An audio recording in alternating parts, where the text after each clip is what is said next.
Automotive startup Aptera Motors announced that it conducted tests on its first production intent validation solar electric vehicle in the Mojave Desert to evaluate its aerodynamics and energy efficiency. The development marks a significant milestone for the company, which has about 50,000 pre-order reservation holders. One of the tests involved coast down, which measures the SEV's powertrain, rolling, and aerodynamic losses. According to Aptera, the vehicle took more than 3 minutes to decelerate from 60 miles per hour to a full stop while traveling uphill. Co-CEO Steve Fombro commented that this period exceeded the measuring equipment's capabilities.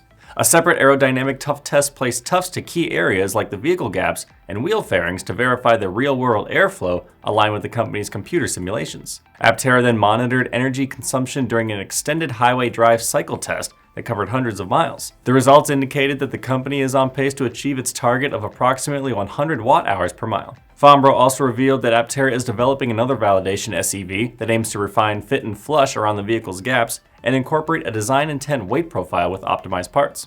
The company plans to run a full range test that drives the vehicle's battery to 0% and measures its real-world solar charging capabilities. Aptera debuted the SEV at CES 2025.